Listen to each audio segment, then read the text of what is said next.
tratado de pues llegar a un estado en donde todo lo que se conjunta a nuestro alrededor pues tenga cierto orden y cierta estructura, aunque de repente choquemos unos con otros, ¿no? Es probable que también los padres de familia o ustedes como padres de familia que atienden a sus hijos pues se sientan como las imágenes que están viendo en la pantalla, ¿no? Es que estén sacando de repente manos de donde no existen, que estén tratando de sacar tiempo para acompañar a los niños, para dar clases, para atender la casa, etcétera, etcétera, etcétera. Bueno, pues obviamente esto esto, ¿qué tipo de concepción tiene o cómo esto cambia la concepción en donde estamos? La primera parte tiene que ver con un concepto que se denomina, pero que la OCDE denomina familias o escuelas adaptativas. Es un término que nace con la pandemia, con el COVID-19, y básicamente hace referencia a poder traer a colación en tu vida alguna serie de habilidades que te van a permitir adaptarte, como bien lo dice el concepto, ¿no? ¿Por qué? Pues porque normalmente, por ejemplo, hablamos de las familias, a veces pues el papá salía todos los días, o mamá también, o los dos, y el niño se iba a la escuela, etcétera, y de repente todo esto cambia, y entonces debes de tratar de encontrar un entorno justo para todos. Bueno, esto implica el desarrollo de 3 grandes habilidades, ¿ok? Y no solamente el desarrollo, sino la puesta en práctica de estas habilidades. La primera es la parte de colaboración.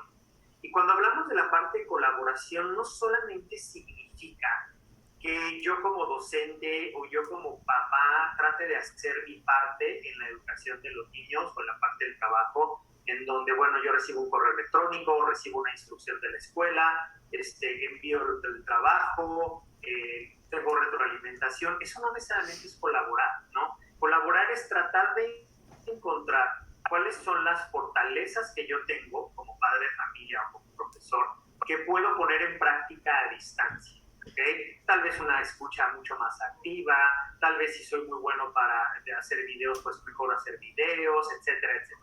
La otra parte es la creatividad, porque de alguna u otra manera, cuando se presentan esta serie de retos, muchas de las personas, en lugar de tratar de entender cómo poderle sacar ventaja y darle un poco la vuelta, pues más bien pone una barrera y como, no, pues es que yo no sé eso, es que yo no sé cómo se hace, no, y entonces empieza todo un cúmulo de estrés que no podemos parar. Y obviamente la parte muy importante que tiene que ver con la comunicación, pero una comunicación mucho más efectiva. Y no solamente hablemos de la parte de la escuela, sino también de la parte familiar, etcétera, ¿no? En el caso de las instituciones educativas, creemos que debe ser clave la forma en la cual fluya la comunicación entre los docentes, la institución y los padres de familia y los estudiantes, por supuesto, ¿no? Porque de repente se queda como muy malos entendidos en los textos, en las explicaciones o en las retroalimentaciones. Entendiendo esto, me gustaría hablar de 2 tipos de aprendizaje y entender en qué aprendizaje estamos nosotros. ¿Okay? Distancia y otra cosa es aprendizaje remoto. ¿Okay? El aprendizaje a distancia no es nuevo. El aprendizaje a distancia tiene décadas con nosotros. Muchos de ustedes probablemente lo recuerden cuando íbamos a los puestos de periódicos y comprábamos las series para armar carros, o las series de electrónica, o cocina fácil, o un curso de inglés, o qué sé yo. ¿Por qué es aprendizaje a distancia? Es muy sencillo. Una de las grandes características que tiene el aprendizaje a distancia es la autogestión y la autorregulación. En el caso de las universidades, todos lo hemos visto, yo una de las especialidades que tengo la hice en línea, es básicamente tú entras a un entorno en donde sí hay ciertos acompañamientos, pero la mayoría del tiempo tiene que ver con que tú gestiones tu propio aprendizaje y vayas aprendiendo poco a poco, pero tu ritmo, ¿ok? Esto normalmente no sucede o no debería de suceder en ambientes escolarizados o en ambientes de enseñanza elemental. ¿Por qué? Porque es esencial el acompañamiento de un docente para entender y regular el aprendizaje de los estudiantes. Por eso, lo que estamos viviendo en este momento se llama aprendizaje remoto. ¿Okay? aprendizaje remoto no tiene que ver con que tú trates como docente de replicarte virtualmente, porque no va a llegar a ningún lado. Ahorita, por ejemplo, vamos a hablar un poco de las clases de educación física, ¿no? Que es el ejemplo más claro que tenemos, ¿no? Pero en este momento lo que necesitamos entender es, ok, este aprendizaje remoto, ¿qué tipo de características debería de cumplir en la... Entonces, primero vamos a hablar un poco de qué expectativas deberíamos de considerar. Y esto pues obviamente afecta, ¿por qué? Vamos a entender, no es aprendizaje a distancia, ¿okay? ¿Por qué? Porque necesita el padre de familia estar pendiente de las actividades, de lo que está sucediendo, qué tipo de actividades le dejaron, qué tareas tiene que entregar, etc. ¿Cuánto puede acompañar un padre de familia a su hijo? ¿Ok? Y en este sentido sería muy bueno que ustedes tal vez a través de una encuesta o a través de algún tipo de instrumento pudieran preguntarle a los padres de familia, oye, ¿cuánto tiempo le estás asignando a tu hijo para ayudarlo en las labores escolares? Y no pasa nada si son 15 minutos o son 30 minutos o son 2 horas o es todo el día, ¿ok? Pero lo más importante es que tú puedas entender que debería existir esta media en donde las actividades que mandes estén como acorde a este tipo de necesidades. Segundo, ¿cuánto tiempo tendrán acceso a un dispositivo? Porque como bien lo decía Pati, no necesariamente todas las instituciones o todos los padres de familia o todos los niños tienen un dispositivo reservado para trabajar con ellos. A veces están trabajando todos con la computadora de la casa, en donde el papá tiene que trabajar, también el estudiante, el hermano de preparatoria, etcétera, etcétera, etcétera. Entonces también, esta es otra pregunta muy importante. Oye, estoy asumiendo que el niño va a tener un dispositivo para unirse a mi clase, para entrar a hacer las tareas, hacer los proyectos, o valdría la pena preguntar cuánto tiempo tiene asignado un dispositivo, ¿ok? Después, ¿qué espacio de trabajo se va a utilizar para trabajar? ¿Ok? ¿Por qué? Porque de alguna otra manera también necesitamos tener una estructura de orden en este sentido, ¿ok?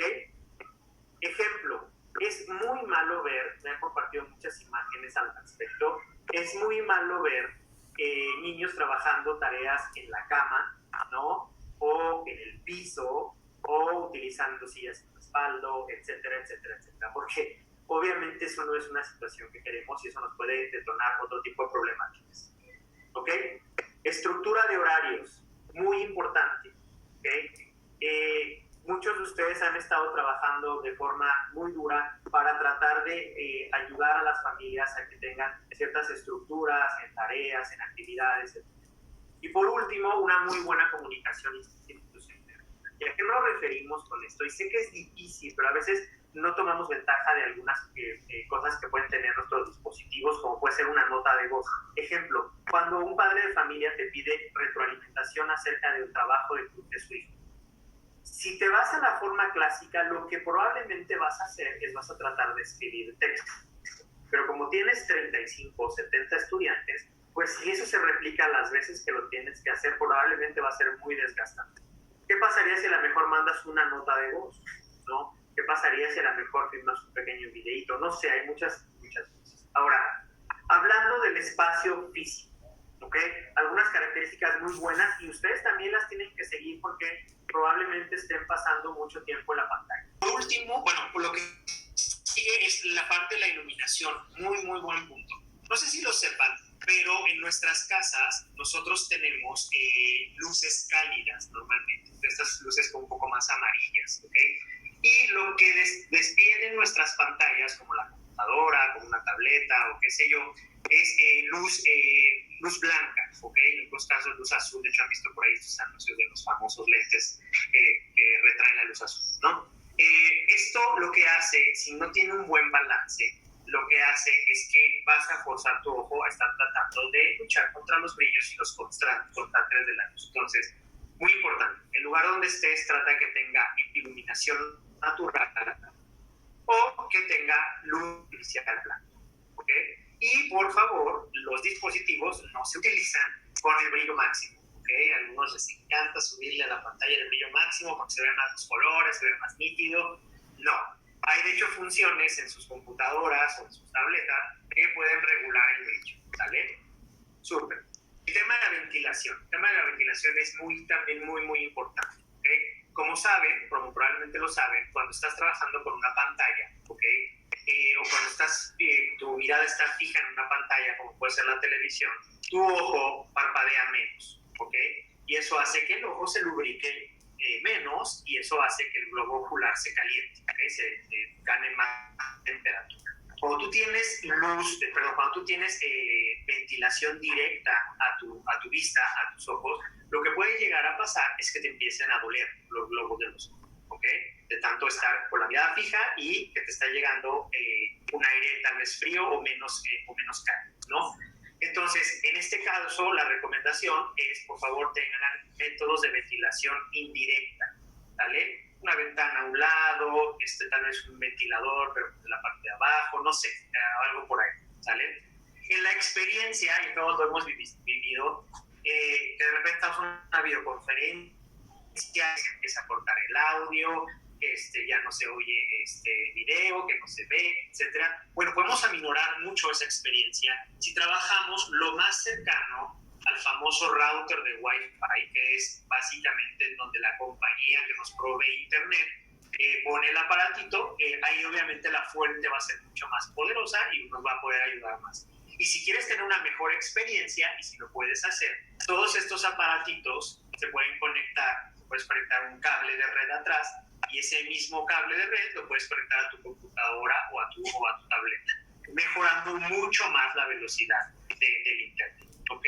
Y obviamente recordar cuáles son los tiempos máximos de pantalla por periodos de descanso. Si no los conocen, es muy sencillo. Miren, la Organización Mundial de la Salud y la Asociación Americana de Pediatría, ellos definieron hace tal vez un par de años un parámetro de tiempo en pantalla, y también actualmente el tiempo en pantalla se divide en dos términos: pantalla pasiva y pantalla activa. Tiempo de pantalla pasivo y tiempo de pantalla activo, ¿ok?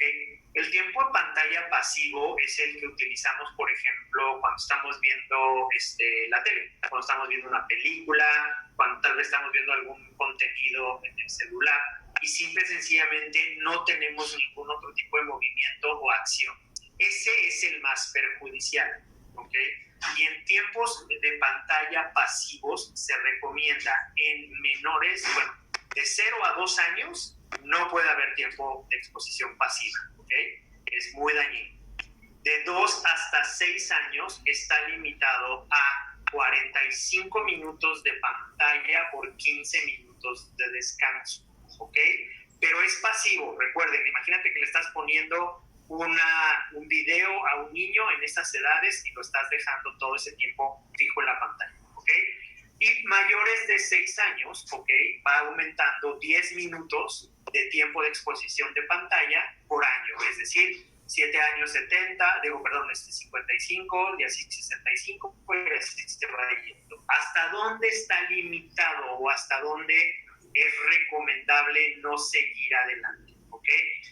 La norma más, digamos, más limitante serían 90 minutos por 15 de descanso. Es lo que más deberíamos de estar trabajando en este sentido, ¿ok? Entonces, traten de no sobrepasar. Esos son pasivos. ¿Qué es un tiempo activo? Y ahí es donde ustedes tienen que tomar mucha ventaja, ¿ok? Un tiempo activo es, por ejemplo, cuando le dices al estudiante: oye, vas a ver este video que dura 3 minutos o 2 minutos, y ahí viene explicado lo que vas a hacer con tu tableta. Entonces vas a tomar una foto, vas a meterla en el documento, vas a filmarte, etc. Cuando tú empiezas a hacer ese tipo de actividades, el tiempo de exposición a pantalla es activo. ¿A qué se refiere? Yo veo el video, luego volteo, luego tomo mi tableta, luego me paro, luego camino, tomo la foto, etc. Y entonces mi ojo y mi cuerpo están en constante movimiento y parpadeo. Entonces es mucho mejor hacer tiempo de exposición activa, ¿sale? Súper importante. Todas las actividades que ustedes planeen, traten de hacerlas pensando en un tiempo activo de exposición. No les dejen ver un documental de 1 hora y luego contestar un examen, ¿no? Por ejemplo. Ahora que todos estamos trabajando desde casa y las familias también,